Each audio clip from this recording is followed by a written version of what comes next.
production.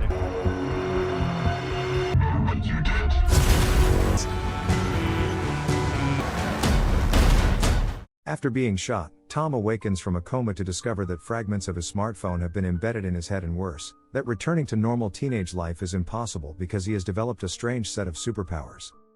The movie opens up with a young boy, named Tom. Tom has a childhood friend, named Danny. At school, Tom covertly likes a girl, named Lucy. They meet each other after school to discuss their homework. A bad boy, named Eugene, suddenly comes to bother their conversation. At home, Tom lives with his grandmother, named Nan. That night, Tom intends to meet Lucy at her house. Her door was unlocked. He immediately goes inside to check on Lucy. 4 criminals had just raped her, and one of them had filmed the scene. Welcome to the review recapped. Subscribe for a bit of good luck and enjoy. After Tom sees the incident, he immediately runs away and tries to call the police. Those criminals chase after him. When his phone is connected, he is shot right in his head. After that night, Tom wakes up in the hospital after being in a coma for 10 days. He sees his grandmother taking care of him. Then the doctor explained Tom's condition. There were fragments from the cell phone that entered his brain. The fragments entered along with the bullet that hit his head. The doctor explained that he couldn't remove the fragment 100% because it was too risky for his brain cells. The doctor tells him to come back in case something strange happens to him. At home, Tom begins to feel something unusual. Now he can listen to conversations from other people's electronic devices very clearly. Transmission of digital data traffic can also be seen by him, due to the cell phone fragments that have been fused with his brain. It's as if he has access to data servers all over the world. He can retrieve any data digitally without using any electronic device. Everything he needs is already in his brain. Tom returns to visit Lucy to apologize to her after a long time they haven't seen each. He regrets that he couldn't do much to protect Lucy that night. However, she understands it and she hopes that everything will get better as usual. On the way home, Tom listens again to all conversations that occur on electronic devices. At one point, he becomes very confused because of things he had never seen or heard before. And finally, he passed out. The next day, Tom wakes up from his stupor. He plans to return to school after his surgery break. He meets Danny at school and tells him that he suspects Eugene of his involvement in Lucy's house incident that night. He says that Eugene's cell phone was connected to Lucy's Wi-Fi right at that time of the incident, but Danny is still not convinced by his current statement. Back to the class, Tom intentionally checks the data transmission from all his friends' cell phones. He chooses to focus on spying on Eugene's cell phone. He is very surprised when he finds a video of Lucy being raped that night. From this point on, he's getting more convinced by his suspicions of Eugene. With his superpower, he instantly creates a little explosion on Eugene's cell phone. Eugene gets shocked and the others laugh at him. That night, he goes to a party to spy on Eugene and his men. Now, he knows that Eugene's gang consists of 4 people. Eugene is the leader of the gang. Then he directly walked over to Eugene. Luckily, there is Danny who stops Tom and Eugene from attacking each other. He leads Tom out of the party. For the last time, Tom tells him that Eugene was the perpetrator of Lucy's incident, but sadly he still denies Tom's statement. Tom returns to visit Lucy to cheer her up. From upstairs, they see Eugene and his men laughing innocently. He sees Lucy's expression immediately turn sad, which means she knows the perpetrator is Eugene. Unknown messages begin to be sent to Eugene as the beginning of Tom's revenge. From his bed, Tom learns how to hack a system using his superpower. He stealthily terrorizes Eugene and his men after mastering the technique last night. Their cell phones are hacked by him, so he can see all the activities they are doing. On the same night, Tom starts his hacking action.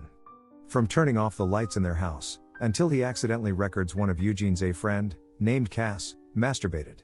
During a presentation at his school, Tom hacks the laptop used by his teacher. He presents the video about Cass masturbating in his room, making all the students laugh. And Cass, who watches the video too, feels very embarrassed about it. After school, Tom tells the latest story to Lucy, who has not been to school for a long time. She is very entertained by the story, along with Tom, who secretly sends a message to Lucy. He uses the alias iBoy in the message in order not to be known by others, including Lucy. As they make their way back from the riverbank, unexpectedly Eugene and his men confront them. Eugene thinks that the 2 of them have been terrorizing them all along. When Eugene wants to beat him up, he immediately sends an unknown message to them that they are targeting the wrong person. They are confused and look around for who is the sender of the message, so Tom and Lucy get a chance to escape from them. After they searched around and couldn't find the sender of the message, they intended to steal a car on the side of the road. When they managed to get into the car, suddenly the car was locked automatically and could not be opened from the inside. This can happen because of Tom, who has hacked the car system from afar. He threatens Eugene and his men over the radio in the car. He asks why they attacked Lucy's family while making the car full of smoke. He intentionally tries to scare them even more by casting fire on the car. Because Cass is so scared, he reveals that they were ordered by someone named Cuts. After Tom gets the answer, he lets them go and soon the car explodes. After getting information about Cuts, he goes to Cuts' house for revenge. Surprisingly, Danny is also in the residence. The television which Cuts and his friends are watching is hacked by Tom. Then, he plays a video that Cuts' car has been peed on. Cuts is very surprised and he immediately goes with his friend to check the condition of his car. Tom goes inside Cuts' house after they come out. He destroyed all the electronic devices inside the house using his superpower. Coincidentally, he also finds Cuts' drug storage box and takes Cuts' drugs with him. With the drugs, he has a brilliant plan. He puts Cuts' drugs into many small packages and puts them where Eugene and his men live. Then he hacks into the police station to report Eugene and his men that they are involved in the drugs industry.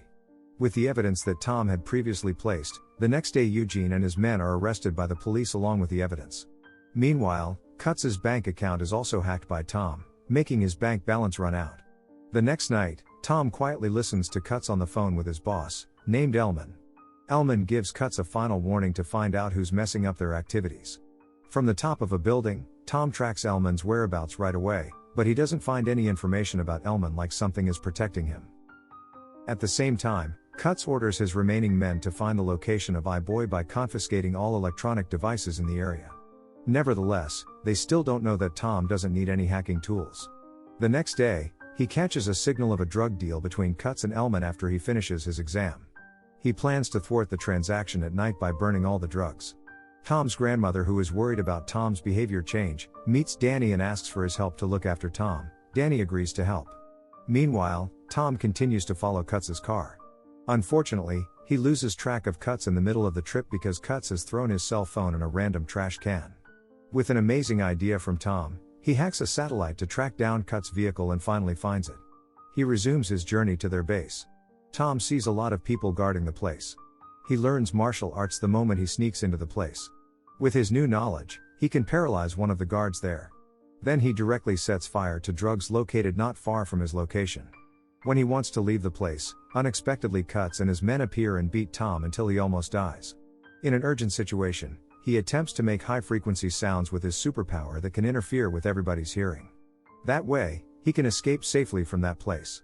Tom wakes up in an isolated spot by the river. In the meantime, Lucy is still waiting for him at school, because the previous day they had promised to take the exam together. By the time Tom arrives at the school, the exam is over. Lucy is disappointed with him. Outside the school, they are very surprised to see Cass's corpse hanging above. Danny meets with Tom to see how he's doing. Then Tom asks Danny who is Cass's killer. He replies that it's probably iBoy responsibility. Since then, Tom has felt all the problems caused by him and his superpower. He returns to the doctor who had operated on his head, asking to remove the remaining cell phone fragments that were still in his brain. The doctor refuses because the cell phone fragments are embedded deep in Tom's brain. In other words, removing it is the same as killing Tom. He returns home regretful and guilty for all of this. When he enters the house, Elman is waiting inside with his men pointing a gun at Tom's head. Tom's grandmother also becomes a hostage for them. All this time, Elman had known that the person using the alias iBoy was Tom.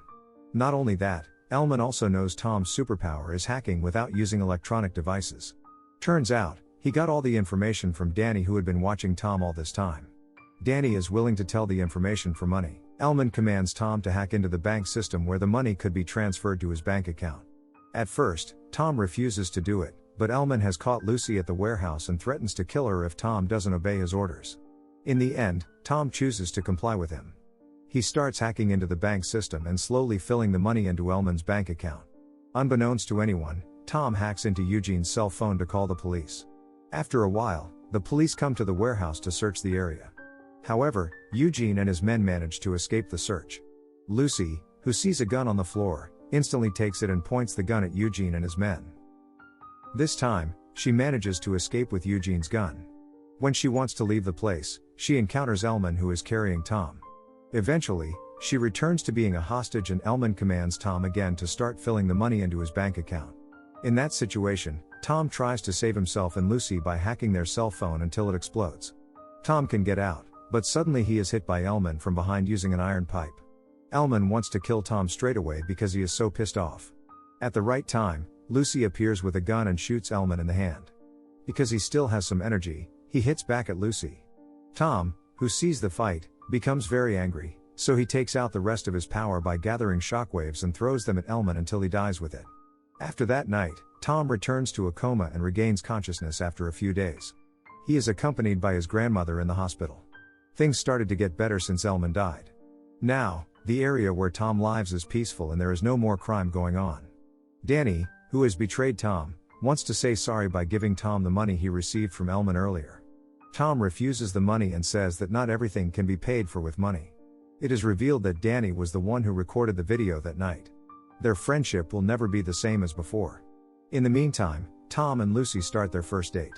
In the end, they can regain their calmness, and now Lucy knows that boy is Tom. His superpower to hack is still there, which he can use to do good things. Hope you enjoyed it. Thanks for watching.